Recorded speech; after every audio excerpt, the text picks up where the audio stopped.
홍수정의 유튜브 홍수정입니다.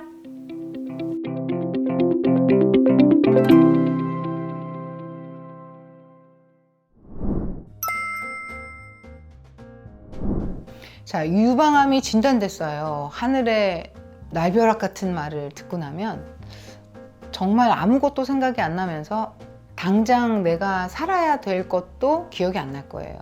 먹고 있던 것들, 먹으려고 하던 것들, 하려고 하던 것들, 하고 있는 것들. 예를 들어 원래 가지고 있던 병으로 인해서 만성질환으로 보면 고혈압, 당뇨, 고지혈증 이런 약들을 복용할 수도 있고, 신경성으로 드시던 약들, 잠이 안 올 때 먹던 약들, 소화가 잘 안 돼서 먹던 약들, 심장이 안 좋아서 먹던 약들. 유방암에 걸린 순간부터 그 모든 것들을 스탑해야 되는 건 아니에요. 유방암이 진단이 되고 유방암에 워크업을 하면서 정밀하게 어떤 치료가 될 건지를 주치의하고 상의하는 과정에 있어서 먹어야 되는 약들이 검사에 미치는 영향들과 같이 의논을 하시면서 계속 먹어도 되는 약, 도중에 잠깐 멈춰야 되는 약, 아니면 오랫도록 멈춰야 되는 약들을 같이 상의하시면 돼요. 예를 들어 심장이 안 좋아서 혈전이 많이 생기는 사람들은 혈전이 생기지 않도록 아스피린이라는 걸 드실 거예요. 아스피린 말고도 피가 잘 뭉치지 않도록 하는 약들이 있거든요. 그런 혈전이 생기지 않게 하는 약들은 수술이나 조직 검사로 인해서 지혈이 되지 않도록 하는 효과가 있어요. 즉, 조직 검사를 할 때나 수술을 할 때는 혈전이 생겨서 지혈 딱지가 만들어져야지만 수술한 데가 잘 아물고 그 다음에 피가 더 안 날 수가 있거든요. 근데 그런 약들은 수술 전에 당연히 스톱이 돼야 피가 다른 사람들처럼 잘 멈춰주고 적절하게 혈전, 즉 지혈이 될 수 있도록 도와줄 수가 있어요. 그런 약들을 수술 전에 끊는 것도 의사하고 상의해야 되고, 당뇨 환자는 주사를 맞았을 때 보통의 당이 들어있는 주사 수액으로는 혈당이 올라갈 거예요. 물론 공복이라면 혈당이 떨어질 거니까 수액으로 어느 정도의 당을 조절할 수 있도록 일부러 당 수치를 맞춘 수액이 들어가야 되겠죠.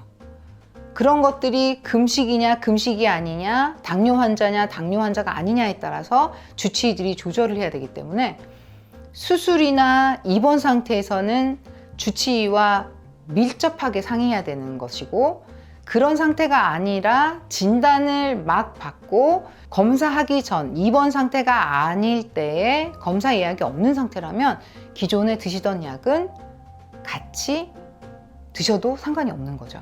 정리하자면 수술할 때나 입원할 때나 어떤 검사를 앞두고는 드시던 약들이 검사와 수술과 어떤 연관이 있는지, 검사 결과에 영향을 미치는지를 주치의하고 꼼꼼하게 상의해서 각각의 약들을 스톱 아니면 다시 하는 것들을 계획하시면 돼요. 그리고 한 가지 더는, 고혈압이 있는 사람이 고혈압 약을 안 먹고 금식을 한 상태로 왔다면 혈압이 올라가요.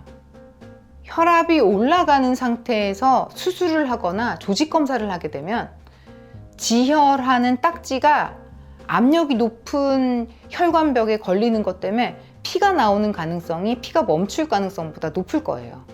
그래서 수술하는 아침이나 조직 검사하는 아침에 드시던 혈압약은 약간의 물과 함께 금식이라도 드시고 오기를 설명을 드리는 경우가 많아요. 그 이유는 혈압이 높아지면 수술 중에 출혈도 많이 되고 조직 검사 후에 피멍이 더 많이 들 가능성이 높기 때문에 고혈압 약조차도 스톱하지 않고 수술이나 조직 검사 전에 복용하는 걸 권유하거든요. 그 다음에 한 가지 더 반대로 생각하면, 나는 원래 고혈압 선생님을 내과 선생님에서 혈압을 조절하면서 만났고 당뇨 선생님을 따로 만나는 분이 있고, 내 건강검진 때문에 예를 들어 갑상선을 봐주면서 목에 초음파를 하시는 선생님들이 있어서 같이 만나고, 건강검진을 하는 선생님들을 뭐 1년에 한 번씩 만난다면, 내가 유방암이 진단돼서 치료를 받았다거나 유방암이 진단돼서 치료를 해야 될 것들이 있다면 공유하실 필요가 있어요.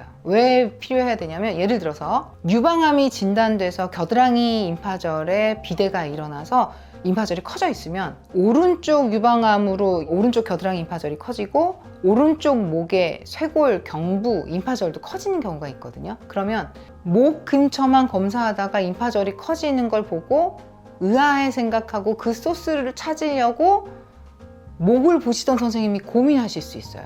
그러면 유방암이 겨드랑이까지 임파절이 전이돼서 주변에 영향을 미치는 걸 치료를 앞두고 있는 사람인데도 불구하고 목 근처를 뒤져야 되는 검사를 하시느라고 선생님은 의문에 빠질 수가 있거든요. 그럴 때는 정보를 주셔야지, 오른쪽 유방암이 진단돼서 오른쪽 겨드랑이 임파절이 부었고 그것 때문에 목에 있는 임파절도 커져서 검사를 앞두고 계신 분이구나 하면 그 순서에 따라서 나중에 정상화되는 걸 확인하는 경과관찰로 선생님들이 스케줄을 잡을 수가 있는데, 그렇지 않으면 목의 임파절이 왜 너무 커졌지 하고 불필요한 프로시저를 자꾸 할 수 있게 되기 때문에 질병에 의해서 일어나는 2차 효과들을 다른 선생님들이 이해할 수 있도록 같이 공유하실 필요가 있죠. 의사들이 개인적인 의료 상황을 절대 비밀 누설을 못하도록 돼 있기 때문에 내가 유방암에 걸린 거가 다른 사람 의사라고 할지라도 창피해서 얘기 안 할래 하고 계시는 것보다는 같이 공유해서, 유방암에 진단된 스트레스로 인해서 혈압이 올라갔고 이 일시적인 혈압이 올라가는 상황에서 조절을 하다 보니까 치료하고 나서 많이 좋아지신 상태구나 하는 것들도 같이 공유가 된다면 일시적인 혈압 상승으로 다시 쓸데없는 의료비를 창출할 정밀 검사들을 할 필요가 없어질 수도 있으니까 그런 것들을 같이 의사 선생님들과 상의하시는 건 필요한 거죠. 즉 결론적으로 얘기하면 유방암에 걸려서 유방암 주치의와 나의 기존 질병들도 상의해야 되지만 내가 만나던 원래의 질환들을 가진 주치의 선생님들도 내가 유방암 때문에 어떤 치료를 할 것이며 어떤 계획에 있고 그것으로 인해서 먹는 약이라든지 항암 치료의 시간들을 어느 정도 가지고 있다는 것을 같이 공유해서 기존 질병에 끼치는 영향들을 과대하게 해석하지 않을 수 있도록 상의하시는 게 반드시 필요한 일이에요.